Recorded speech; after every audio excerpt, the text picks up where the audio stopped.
everyone. My name is Nancy Coe, and I'm this year's PFA president.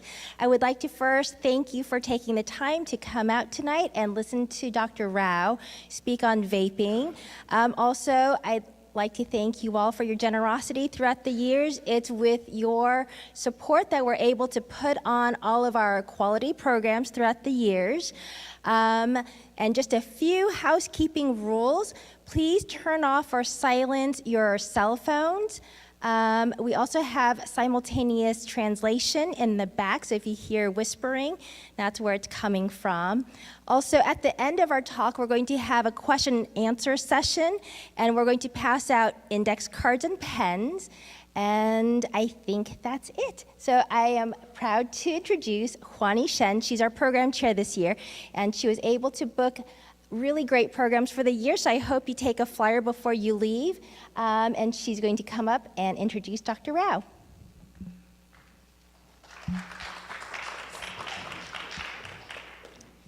Thank you everyone for coming. I just wanted to do a brief introduction for Dr. Rao. He is an associate professor of clinical medicine at the Keck School of Medicine at USC, and he is a specialist in pulmonary and critical care medicine. He is a USC alum and completed his internship, residency, and 2 fellowships there. And he is an expert in cystic fibrosis, and his research includes research on lung transplantation and cystic fibrosis. Please help me welcome Dr. Rao. Thank you very much. Thank you.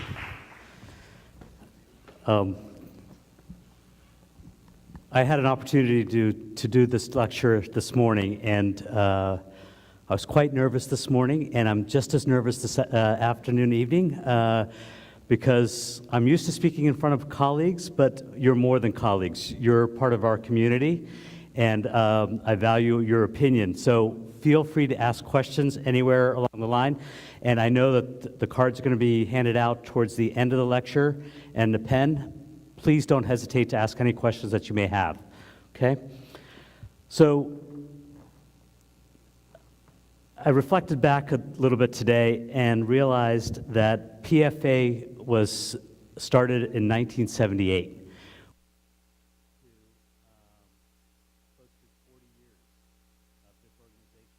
Being present in San Marino. I think it had a different name, and I'm blanking on the name that it first started off as. But it's transitioned to the Partnership for Awareness. And I think this lecture is important so that we understand where vaping is coming from. And sadly, the first couple of lectures that came from PFA were on the dangers of smoking and marijuana and drugs that were there. 40 years down the road, we're not talking about smoking, now we're talking about vaping. And I hope to show you that, unfortunately, that we may be heading down the same route with vaping as we did with smoking. Okay? So here's the outline for what I'm going to try to do this evening. I'm going to give you a little bit of impact of smoking in our healthcare system, a brief history about e-cigarettes and how e-cigarettes work or vaping works, and so talk about some of the effectiveness in where it started off at and where we are now with vaping, the safety and public health concerns, and lastly, some take-home messages. Now, smoking has been around for centuries. It's part of the indigenous Indian communities in the United States that tobacco was a product that they used. It was during the settlers in Jamestown, Virginia, that smoking was introduced to the European cultures. So tobacco has been around for centuries, and the use of tobacco has flourished from the 16th, 17th century on to the present day. But let's just talk about modern history of smoking. In the 20th century, smoking has become more prominent, and we have these great ads that used to go out. They were in newspapers, and they depicted babies that loved smoke, okay? They depicted, this middle one says, blow in her face and she'll follow you anywhere. Okay? And the last ad shows that we've got a group of young ladies sitting around enjoying the day, and they're holding cigarettes and enjoying coffee. So it wasn't just a little snapshot, it was a part of the culture that was in the United States. Sadly, it wasn't just a part of family life, it was also a part of professional life as well, as you'll see in this video.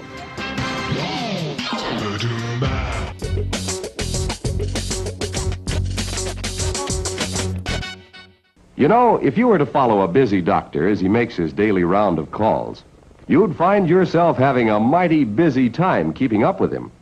Time out for many men of medicine usually means just long enough to enjoy a cigarette. And because they know what a pleasure it is to smoke a mild, good-tasting cigarette, they're particular about the brand they choose. In a repeated national survey, doctors in all branches of medicine, doctors in all parts of the country were asked, "What cigarette do you smoke, doctor?" Once again, the brand named most was Camel. Yes, according to this repeated nationwide survey, more doctors smoke Camels than any other cigarette. Why not change to Camels for the next 30 days and see what a difference it makes in your smoking enjoyment? See how Camels agree with your throat. See how mild and good tasting a cigarette can be. I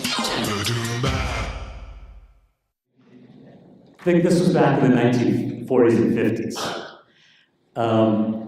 And as a pulmonologist, it's just disheartening to see someone like that smoking a cigarette. But, you know, since that time, we've progressed. And the first progression of understanding how serious smoking is and the damage that it can do to our bodies started in the 1964 when the Surgeon General, Dr. Terry, issued a proclamation and announced that there was definitely a link to smoking causing cancer in men, in the lungs, and laryngeal or throat cancers, and chronic bronchitis or irritation in the airway causing a cough and sputum production. Okay? That was the first announcement. Remember that smoking's been around for about 300 years on a mass level, okay? Since then, what have we learned? We learned that cigarette smoking is one of the leading causes of preventative death in the United States, and it accounts for 1 in 5 deaths in the United States today.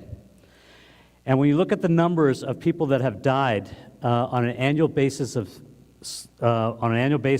from cigarette smoking, it almost accounts for about 500,000 people a year, okay? And as you project out how smoking is affected worldwide, it turns out that in the 21st century, it's estimated that 1 billion deaths will be caused by cigarette smoking. That's a staggering number when you consider that in the world there's about 7 million people right now, 7 billion people in the world right now, okay? 1/7 of the population is going to have complications of cigarette smoking. Okay. The other statistic or number that jumps out at you is that there are 10 times more deaths from cigarette smoking than people have died in wars in the last century. That includes World War I, World War II, the Korean conflict, Vietnam, and the most recent invasions and so forth in the last 20 years. 10 times more people died of smoking than they did in wars. So this is a serious public health issue. Let's bring it a little closer to ourselves at the moment, okay? Well, we have that smoking affects every part of our body, and we know that smoking can cause laryngeal cancer or throat cancer. It can cause oral cavity cancers. You know, chewing tobacco can cause cancer of the tongue and of the lip. It can cause lung cancer, obviously, chronic bronchitis, which is the irritation in the airways, and emphysema, which is the destruction of the actual lung tissue. And I'm oversimplifying this, but I like to think of the lung as a big sponge. It's got holes in it, and when you blow air into it, it allows air to go in and out of it very easily. What smoking does is take that sponge and make it into a Brillo pad, okay? So that air doesn't go very easily, and the amount of actual lung tissue that's there decreases, and that's what emphysema is, okay? So if you can imagine that you're trying to pick up something with a sponge that you may have spilled on the counter, and then you try to pick up something with a Brillo pad, you notice that you can't do it with the Brillo pad. And that's what your body feels like when it gets destroyed with emphysema. It feels that it wants to get air in, but it doesn't have the lung tissue to get the air in. Okay? So it doesn't work as well, and that's emphysema. We know that smoking causes peptic ulcer. It can cause pancreatic cancers as well. It can cause bladder cancer, and it also affects the heart. And the way that it affects the heart is that it can cause a heart attack, a myocardial infarction, and because it affects the blood vessels, it can cause that heart attack, but it can also cause a stroke. It can cause ischemia or low blood supply to your arms, your legs, and that can cause tingling as well. So what we know is that smoking, although it feels like the biggest effect should be on the lungs, it can affect the whole body altogether. Okay. We understand this now. So what kind of laws have been put in place to try to prevent this from 1964 until present day?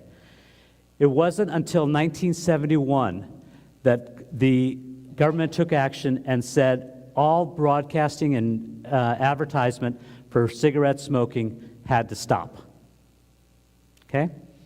No more of the Marlboro Man, no more of John Wayne riding off in the sunset smoking a cigarette. Okay? That had to stop. And then in the 1990s, you could no longer smoke on a commercial plane, okay? Domestic plane. And it was until about 1995 or so that you could not smoke on an international flight, okay?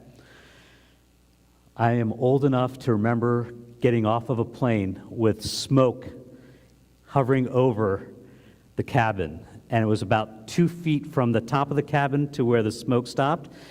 And at that point, I was short enough that I could get away from being under the smoke. But if you were tall, you were walking right through the middle of the smoke. Okay? In 1994, states started taking action against the tobacco companies and said, you guys created this problem, you should pay for taking care of people that have complications of smoking. So they started suing the tobacco companies for paying some of the damages that people were having with the smoking. That is. It wasn't until 1995 when the Clinton administration said that all tobacco products should come under the Food and Drug Administration, and we should have plans to regulate tobacco, and especially the sale and the advertising that goes on to minors. Okay? So we made some progress. All of these measures has reduced the rate of smoking over the last 10 to 15 years. So we made some serious benefits of implementing these laws. But what has smoking done in those 20, 30 years before all of this has come in? Has increased our health costs and utilization, and the cost of smoking in our healthcare system is about $300 billion a year, okay? And that's about $170 billion directly to take care of people that have smoked, that have injury to their lungs, or have complications of smoking like cancer, or atherosclerosis, or clogged blood vessels, or a heart attack, or strokes. In addition to the $170 million that goes into taking care of these people, $156 million of money, $1 billion, is lost in productivity of people becoming sick, having bronchitis, not able to go to work, not able to do all the activities that they need to do at work because they feel short of breath. Okay? So it definitely affects what we do in our society. So we know that smoking affects us and we need to stop smoking. Is there benefit to stopping smoking at any time? And the answer is yes. As soon as we stop smoking, the health benefits start, okay?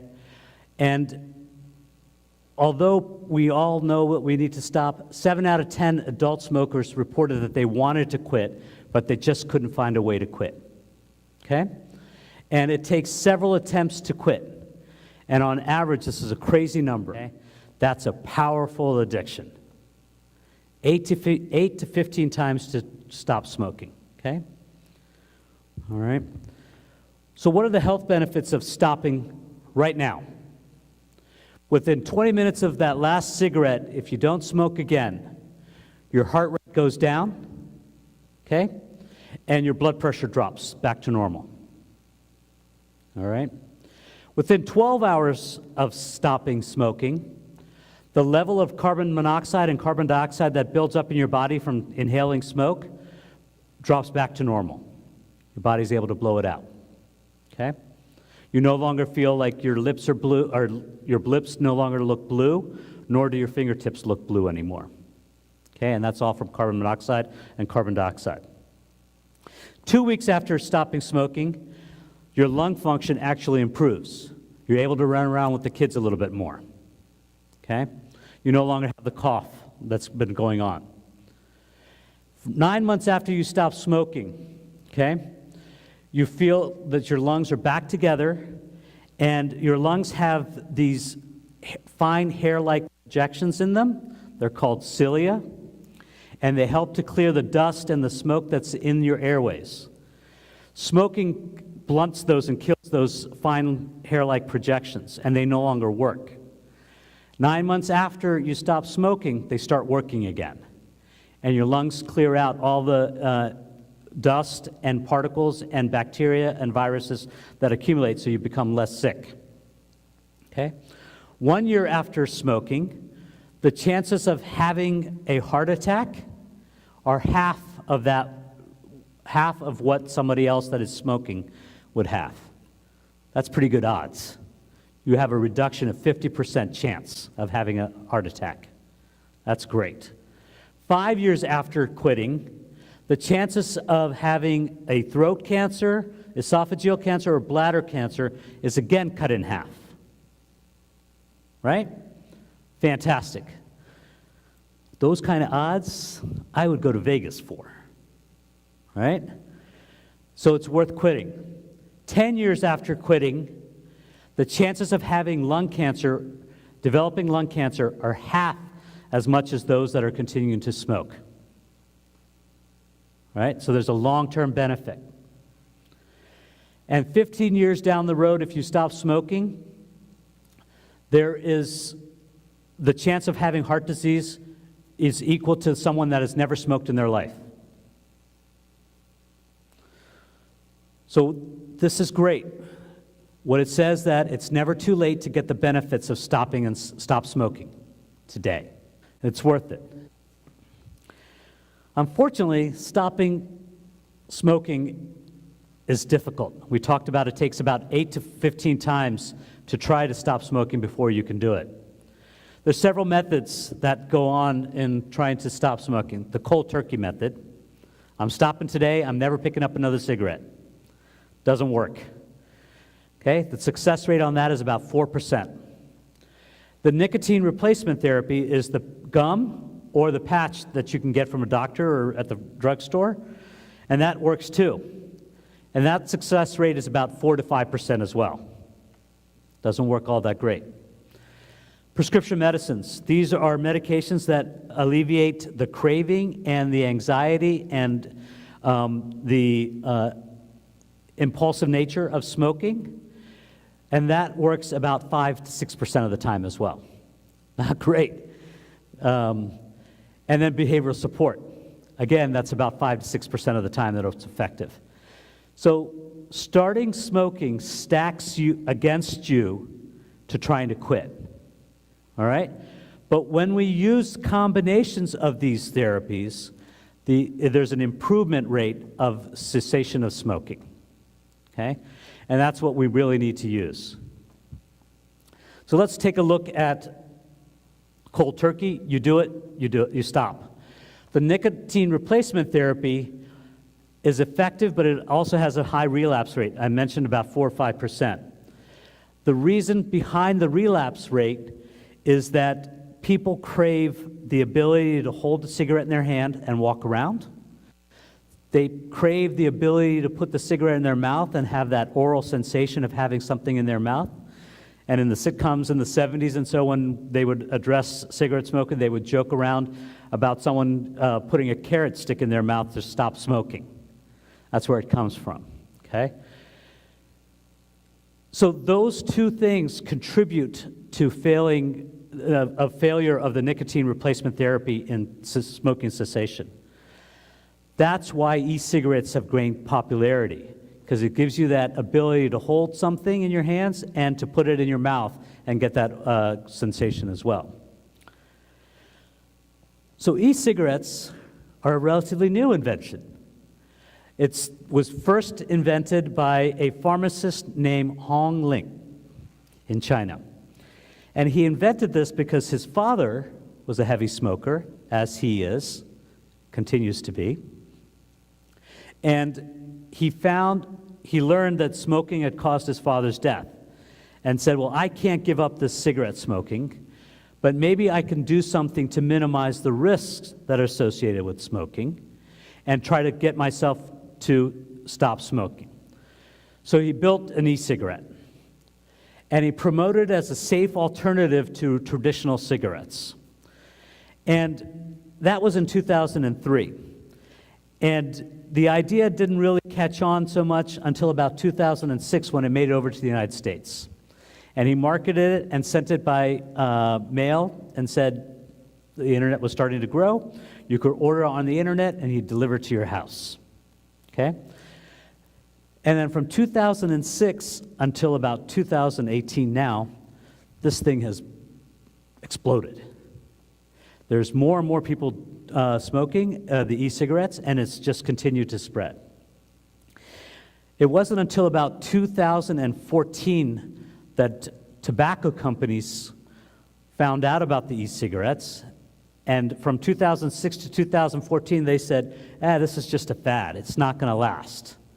In 2014, the tobacco companies realized that fad has lived on for 8 years and it's continued to grow, so they jumped in. And they started manufacturing e-cigarettes and putting the nicotine into the packets for e-cigarettes as well. Okay?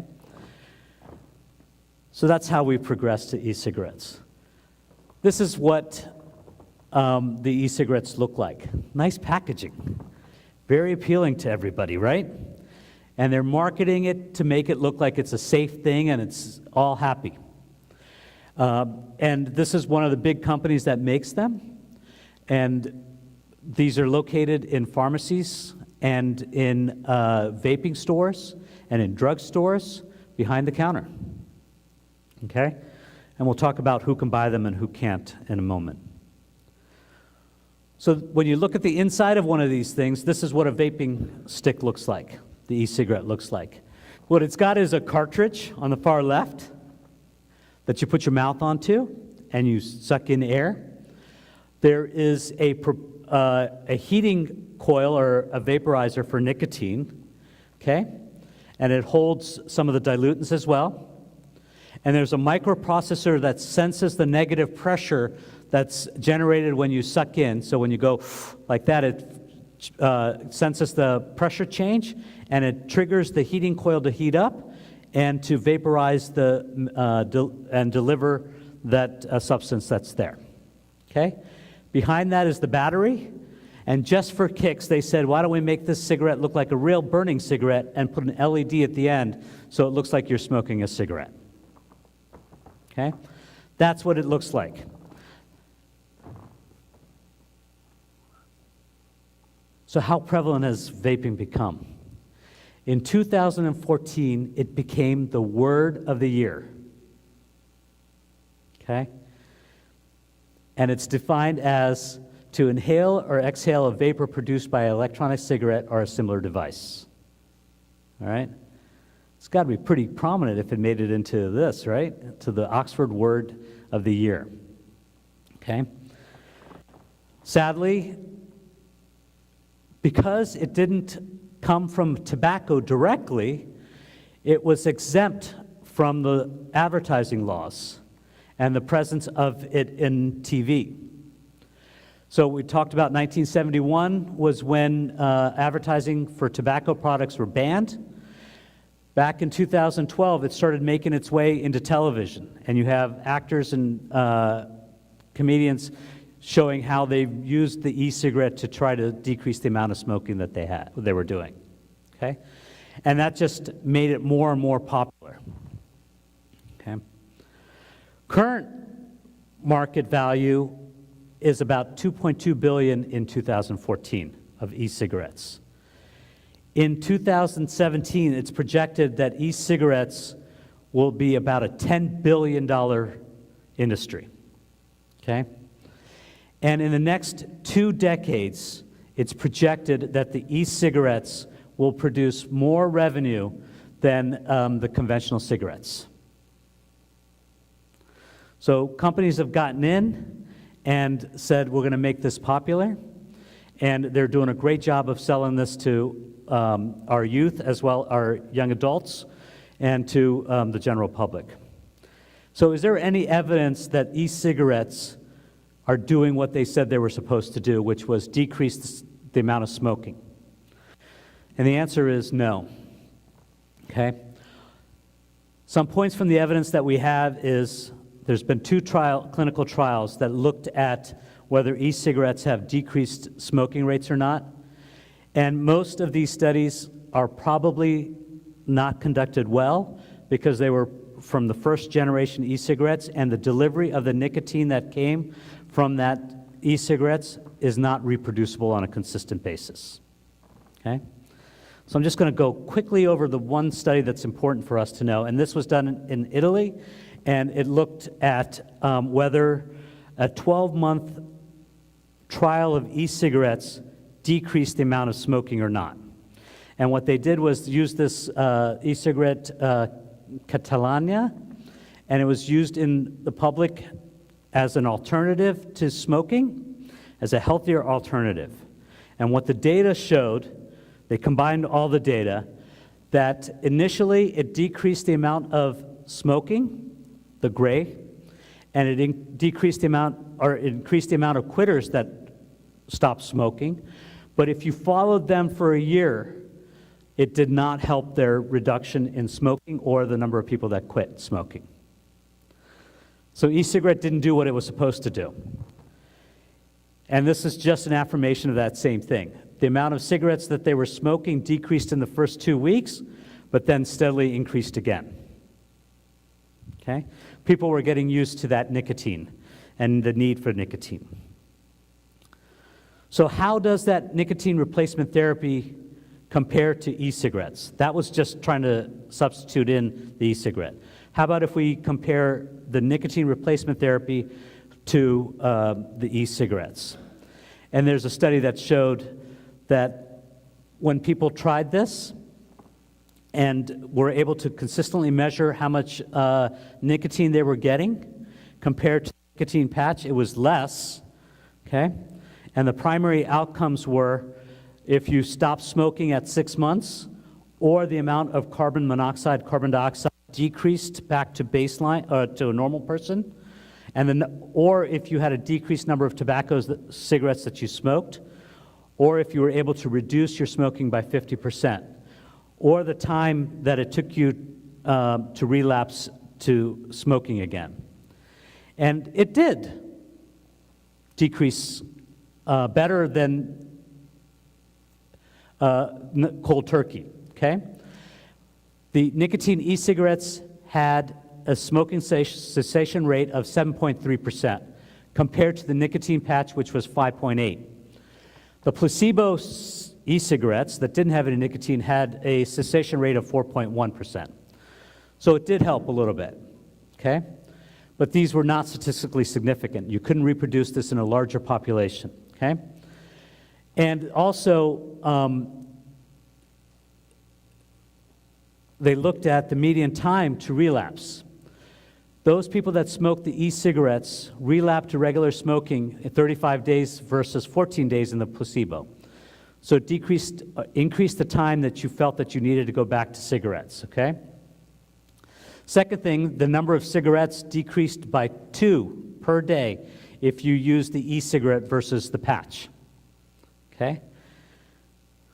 It's going to be tough to sell. If you're smoking 20 cigarettes a day, that comes in a pack, and you reduce it to 18, is that real difference? I'm not so sure. I'm not so sure. Okay? And the number of people that reduced cigarette use at 6 months was also a 50%, was also significantly more in nicotine e-cigarettes versus those that used the patch, 57 versus 41%. Okay? But what happened in the long term? Okay? And among those that used the e-cigarettes, only 38% were still using e-cigarettes at 6 months out. So they were still using the nicotine to continue their need for the smoking. Okay? And we're going to talk about people that continue to smoke and use the e-cigarette, which were about 29% in the study group. That nicotine e-cigarettes resulted in an increased cessation of smoking at 6 months compared to the patch or the placebo cigarettes. But it was not significant enough, statistically significant enough, to say that this is something that we should switch to. So that's where the recommendations come by that say that if you're going to stop smoking cigarettes, you should use the nicotine patch and use the e-cigarette as well as behavioral therapy. Okay? All right. So let's talk about the safety of e-cigarettes. We talked about the fact that there's no real firm data about how these work because e-cigarettes have only been around for the last 10, 15 years, and it's not long enough to see the long-term complications that we see in cigarette smoking. One, there's very few studies that go on to compare e-cigarettes to cigarettes, and so we don't have data that compares one and the other. Okay? There's also a methodology problem. Although we say that this e-cigarette delivers 7 milligrams of nicotine, we're not quite sure because it depends on how effective the battery is and how hot the coil in there is heating up to. Okay? And lastly, there's a couple of conflicts of interest. In order to do a study, you have to have some funds to do the study. And most of these studies are sponsored by the same companies that are making these e-cigarettes. And if you are trying to do a study and you're getting money to do that study and your results don't show the data that the company wants, they shut it down. And that's a huge conflict of interest. So we need to understand this better before we can come out with some true data on the benefits, potential benefits of e-cigarettes. Okay? I said most of that. So what are the components of e-cigarettes? These are just some of the components and the biggest parts of what is in the solution that goes into e-cigarettes. There is flavorings, propylene glycol, there is glycerin, there is nicotine, and other substances. I'm going to talk about two of them here, and then we'll talk about nicotine next. Propylene glycol is a chemical that is all around us, and we use it in our food products every day. It's the oil, it's part of the oil and the butter that goes into popcorn at movie theaters. It gives it that sweet aroma flavor and makes the popcorn taste better. But that's going through your digestive system. It's not going into your lungs as a hot chemical. Okay? And next is glycerin also. Glycerin is this lubricant, and it's oil-based, and it's meant to be used externally or through the stomach, but when you inhale it, it heats up and can cause damage to the airways, affecting the cilia. Okay? Other substances that are present include cadmium, nickel, arsenic. These are all found in the flavorings and the solution that goes into e-cigarettes. If you remember, cadmium is the same is the material that your electronic batteries are made out of, your rechargeable batteries on the back of your computers. And how do we dispose of them? In a regular landfill? No, they have to be recycled, right? But we're inhaling that into, or people that are doing e-cigarettes are inhaling that into their lungs, okay? We recognize some of these may be okay to inhale, but we're not sure. We know that ethylene glycol, ethylene, and glycerine can cause irritation in the eyes and can cause irritation in the airways. And they can also cause asthma in kids and eczema or skin rashes on the skin. Okay? We think that it causes acute and respiratory effects that reduce lung function, and we are trying to understand that better. In addition to those 5 main ingredients, here are some other substances that are found, and if you heard the news yesterday from the FDA, they're pushing back hard on e-cigarettes. They came out with a rule saying that you cannot, we're going to start regulating you in a year. You got yourself a year to try to get yourself in order, and we're going to start shutting you down if we find any of these chemicals in your products. Okay? All right? The one study that showed that these chemicals can actually change the DNA in your airways, causing mutations and causing cancers. All right? So we don't have clear data, but it's looking like it's going to be like e-cigarettes. So we have this new disease that came up with inhalation. It's called popcorn lung. It comes from that ethylene glycol that goes into your popcorn at movie theaters, and when it gets inhaled, the normal lung should look like this lower part here, this nice pink tissue. But when you use ethylene glycol, it destroys the lung and causes irritation of the airway up here, and it destroys the lung up here. That is what we're seeing in our clinical practice as popcorn lungs. That's a nice picture. What does it really look like in a person? This is a CAT scan. Okay? The right side, or sorry, the left side, your left side, is what normal healthy lungs should look like. Okay? On the right side are those popcorn lungs. All right? They're no longer that nice charcoal gray where air is going in and out and behaving like they should. Now they're filled with fluid and infection and mucus, and you can't breathe when your lungs look like that. You're going to feel like you're short of breath. Okay? We don't ever want to see these in our practice or anywhere around. So let's talk about nicotine. That's that other big component. And it's the component that that people that smoke want or crave. It's an additive chemical in tobacco smoke, and it's a mild, addictive component in tobacco smoke. It's present in tobacco leaves as a natural substance. It's a mild psychomotor stimulant, meaning that it increases your attentiveness as well as increases your reflexes a little bit, but it comes at a cost. It increases your heart rate, increases your respiratory, and increases anxiety levels. Okay? It's found in other fruits and vegetables too, so in fair disclosure, it's a very small amount present in potatoes. I found that out when I was looking this. Okay? But the concentration in potatoes is 0.0002, whereas in tobacco, it's about 5 milligrams per leaf, okay? Huge difference, okay? There are definite long-term negative effects of nicotine on the brain, okay? And recently, there's been a spike at the poison control centers of children swallowing or accidentally ingesting these e-cigarette solutions and causing nicotine poisoning, okay? So what's the concentration of nicotine in one of these cartridges that the e-cigarettes come in? I had mentioned that in a tobacco leaf, it's about 5 milligrams. In the e-cigarettes, the range is from 0 to 36 milligrams per ml, okay? And usually you get about 10 drops in an ml, and you put drops into the e-cigarette.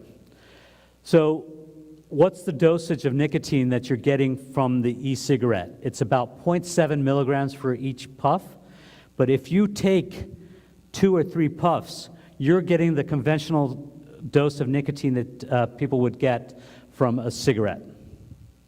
Okay? And we know that the bioavailability of nicotine that's in an aerosol is one of the key factors. If we were to take the lung and stretch it out into all of its single layers, it would fill up about half of the size of this auditorium, or close to 3/4 of this auditorium. And that is the surface area that nicotine, when someone inhales it, gets a chance to get absorbed into your bloodstream. So you put one drop in this auditorium, it's going to get into the bloodstream if it was your lungs. Okay?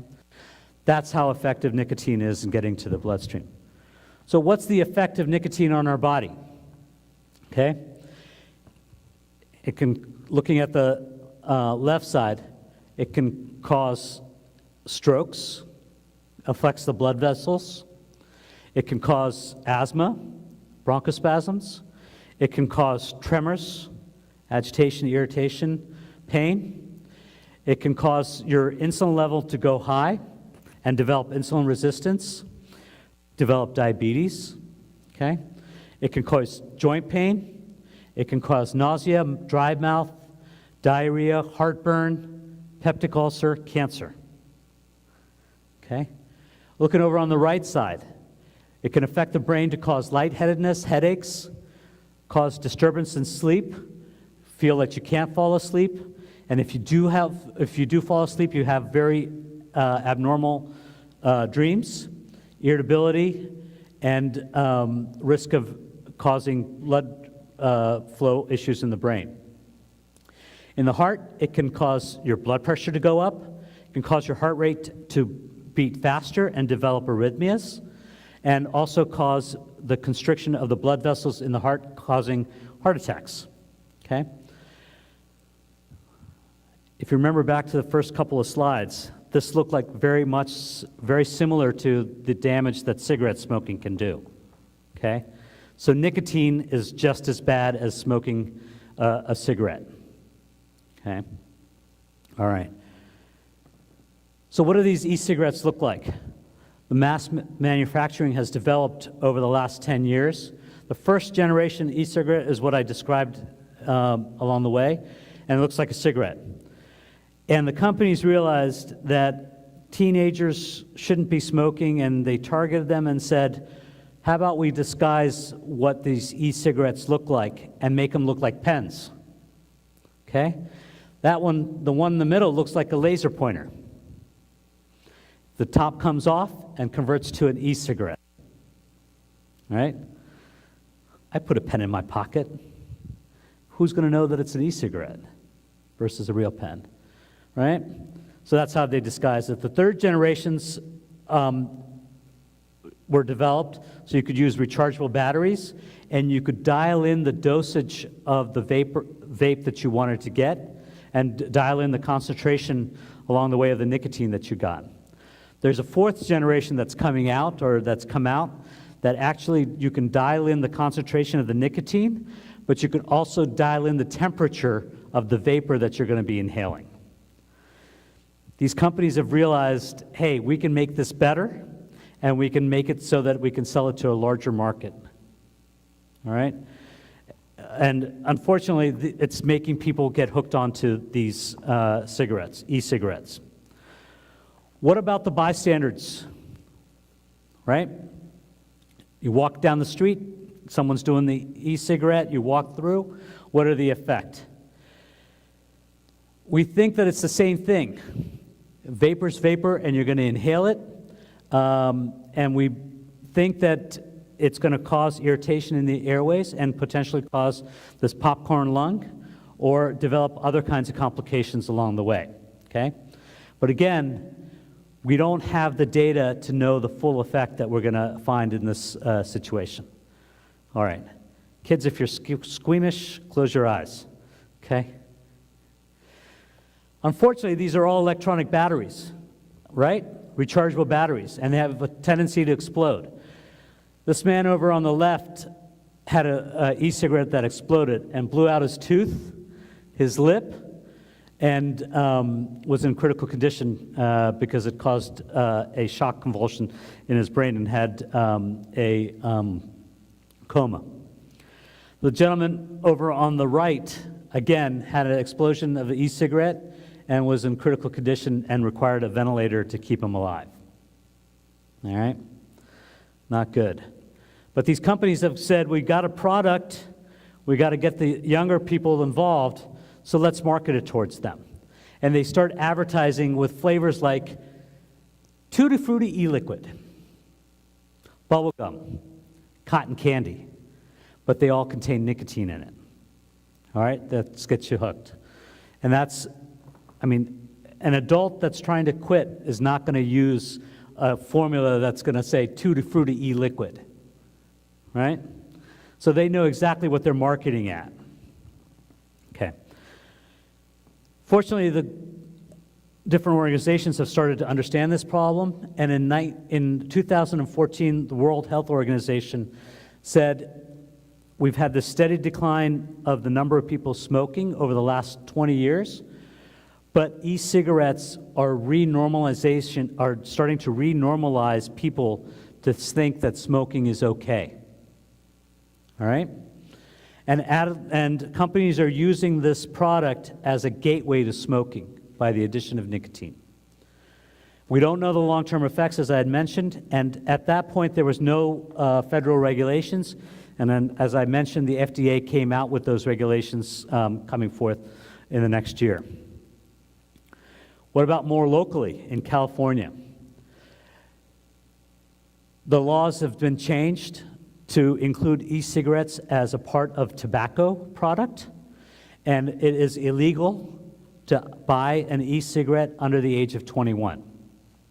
It is illegal to buy the nicotine solutions to sell to a minor, and all liquids that contain nicotine have to be in a child-resistant bottle. Okay? Most were also included in the Smoke-Free Air Act, meaning that wherever smoking is prohibited, e-cigarettes are also prohibited. So smoking is prohibited in schools and in restaurants and bars, and e-cigarettes are also prohibited in schools, bars, and restaurants. Okay. So I made this argument, I've presented this argument that, hey, you know, e-cigarettes have increased in popularity, and companies have gotten on board with this and have been advertising. This is one of the shocking things I found in the subject. In 2001, the dollar spent on advertising was about $4 million on e-cigarettes. In 2014, that has gone up to about $105 million spent on advertising for e-cigarettes. Has the advertising worked on the intended group of adolescents and young adults? Sadly, it has. In 2011, about 10 to 15% of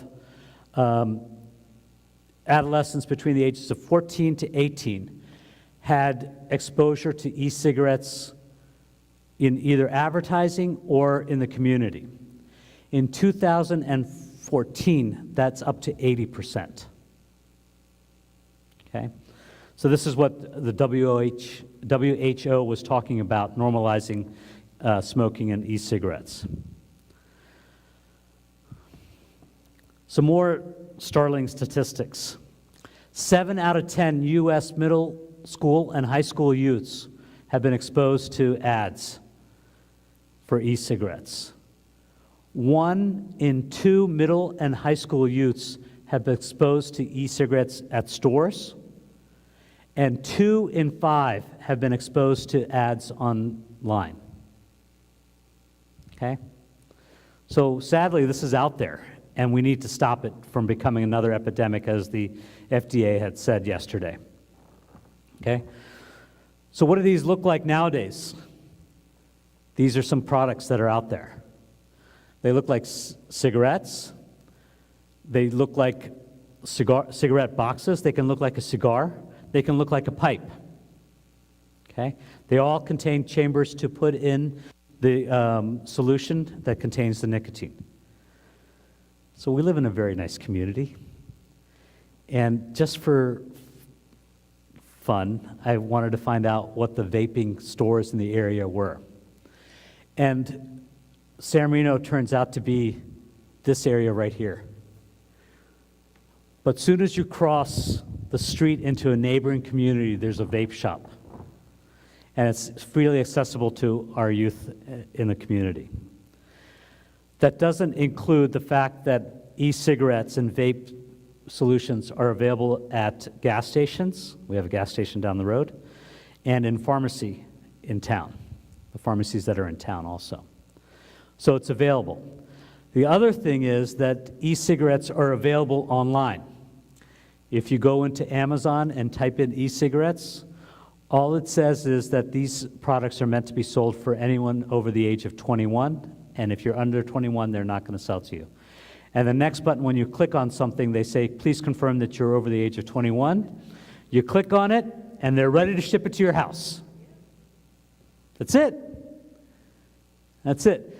And I know in our house, our Amazon account is preloaded to our computer with the password on there. Kids can get in there, 2 clicks, 3 clicks, and it's going to get delivered to the house. And it gets delivered while you're away. You don't even know it got to you, into your house. Okay? It's the same story if you go online and buy directly from the different companies that sell them. The only disclaimer that comes on the website is that you have to be over the age of 21 to buy this product. Are you over the age of 21? Yes, I am. Put in your credit card and we'll deliver it to your house. Okay? That's how easily available it is. Okay? Where are we going to go with this next? Okay? There's one study that just came out earlier this year, and it looked at longitudinally at kids between the ages of 12 to 17 years and those that used e-cigarettes. And interestingly, not only did they find that children in this age group that were using e-cigarettes increased the amount of smoking, but it also led to 25 to 50% more likely that these kids were going to use marijuana later on in their youth. Okay? So it's becoming a gateway drug, a great gateway instrument. Okay? And we all know about the marijuana effect on a developing brain. Brains don't stop developing until kids are 25. Okay? You got to protect the brain. All right? So, the latest word. As of yesterday, teen vaping is an epidemic, as defined by the FDA. It has to stop. And it's driven by flavoring that is geared towards kids. Tutti Frutti, bubblegum, cotton candy. Okay? All of these are flavors that are geared towards the youth. Okay? And we got to stop it. So I'm going to end it with a little bit of summary. Again, it was e-cigarettes were introduced in the United States in 2006. Started skyrocketing in 2012-14 when Big Tobacco got involved and started making them as well. There isn't any real evidence that e-cigarettes can help in the smoking cessation alone, and it should be used with other products to stop smoking. Okay? And there are harmful chemicals that are found in the vapor of e-cigarettes, and we still don't know the long-term effects that occur with these cigarettes. Our cigarette's gone now. Let's see what we've gathered from it. Keep in mind what was said about nicotine. It's a poison, deadly poison. It ranks with cyanide. Now, this residue is made up of nicotine and tars, a portion of which gets into your lungs every time you smoke a cigarette. You smoke a pack and a half of cigarettes a day for a year, and a full quart of these poisons will be poured into your bodies. And what does it do? Well, let's see what it does to a mouse. There, fella. There we go. Now, this tube contains pure nicotine. And I'm going to give this little fella 1 drop.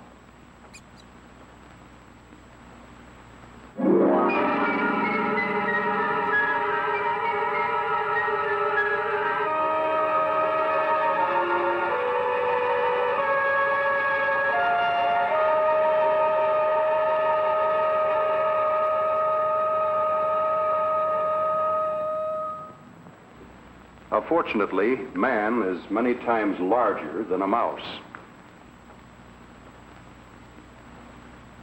Well, that's it, fellas. Thanks a lot.